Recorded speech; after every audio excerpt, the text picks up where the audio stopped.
এই সারা বাংলায় কোন দল আছে? বিপ্লবীদের কোন দল আছে? এই এনসিপি আসছে।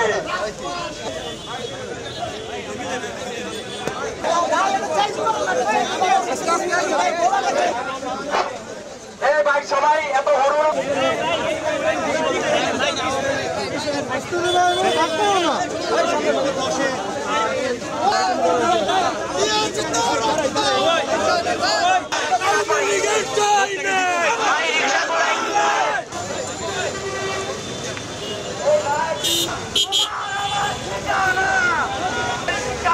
গণহত্যাকারী আওয়ামী লীগ যে দীর্ঘ ১.৫ দশকের বেশি সময় ধরে আমাদের পিলখানা হত্যাকাণ্ড দিয়ে শুরু হয়েছে, ক্রমশ আমরা দেখেছি শাপলা হত্যাকাণ্ড ছিল, জুডিশিয়ারি কিলিং হচ্ছে আওয়ামী লীগের সাথে একটা সমার্থক শব্দ।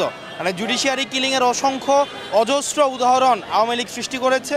আমরা দেখেছি কারচুপির ভোট, আমি versus dummy vote, midnight election প্রচলন করেছে এবং সর্বশেষ আপনারা দেখেছেন যে আমাদের যে জুলাই গণঅভ্যুত্থানে যে সহস্রাধিক ১৪০০রও বেশি শহীদ করেছে এবং হচ্ছে ৩০,০০০-এর কাছাকাছি মানুষকে আহত করেছে।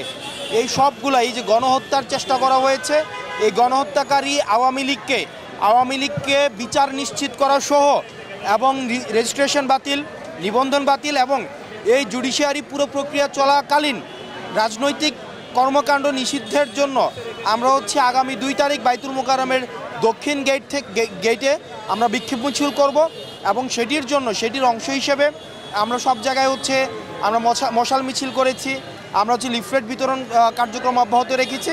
সেটির ধারাবাহিকতায় আজকে মিরপুরে আমরা এই মিরপুর ১০ থেকে কালশি পর্যন্ত হচ্ছে আমরা লিফলেট বিতরণ কার্যক্রম করব, কারণ এই জায়গাটি হচ্ছে এই জুলাই গণঅভ্যুত্থানের একটি হটস্পট ছিল। আপনারা দেখেছেন যে একটা দুর্ভেদ্য একটা হচ্ছে জায়গা হিসেবে মিরপুর ১০ হচ্ছে আন্দোলনের সময় ভূমিকা রেখেছে। তো আমরা এই জায়গায় হচ্ছে মানুষের কাছে বার্তাটি পৌঁছে দিতে চাই যে আগামী ২ তারিখের বিক্ষোভ মিছিলের যে বার্তাটি রয়েছে।